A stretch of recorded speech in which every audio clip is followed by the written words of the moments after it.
Hey everyone, and welcome. Today we're going to tackle a classic DevOps dilemma, something I'm sure we've all run into. You've got to take a Jenkins node offline, right now, but it's smack dab in the middle of a critical build. So how do you handle that without causing a total disaster? Let's break it down. So picture this, right? A super urgent security alert just dropped. A Jenkins node needs a patch, like yesterday. But you check, and of course, it's chugging away on a major release build. Do you just yank the cord and put the release at risk, or do you wait and leave that security hole open? It's a classic rock and a hard place situation. Well, the good news is you don't actually have to make that impossible choice. Jenkins has two fantastic built-in methods designed for this exact scenario, and they let you handle it cleanly and safely. So, let's dive in and see how they work. First up, we have what I like to call the hard stop. You can think of this as your big red emergency brake. It's for when a node absolutely has to come offline, immediately, no questions asked. And doing it is super easy. You just pop into your Jenkins dashboard, head over to Manage Jenkins, then Nodes and Clouds.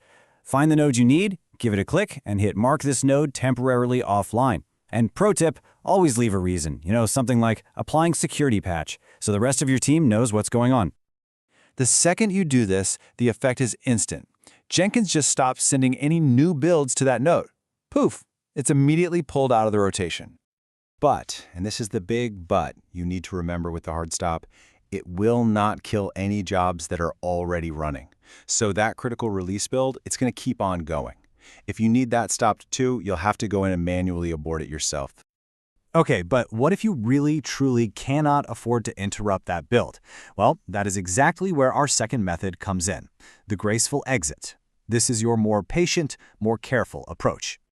Now, the steps to get here are the same, but what happens next is totally different.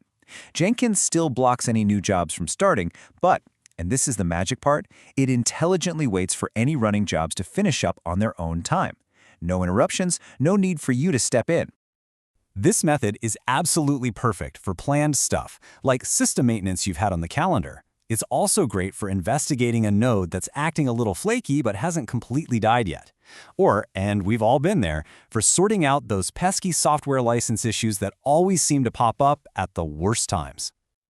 Okay, so we've got our two options, the hard stop for emergencies and the graceful exit for everything else. Let's put them side by side, a little showdown, to make the choice totally clear.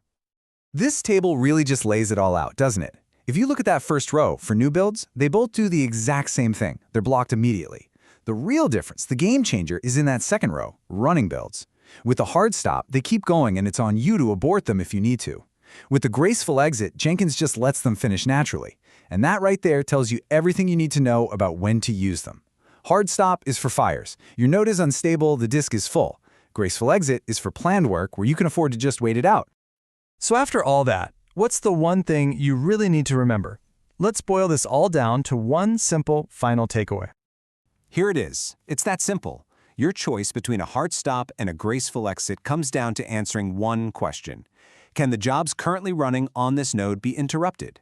If the answer is yes, or if the node is so messed up that the builds are going to fail anyway, go for the hard stop. If the answer is no, maybe it's a critical release or a long data job you can't restart, then the graceful exit is absolutely your safest bet. And that's really all there is to it. You now have two awesome tools in your belt for managing your Jenkins nodes safely and without all the stress. So the next time you find yourself in that situation, you'll know exactly what to do. Thanks for watching.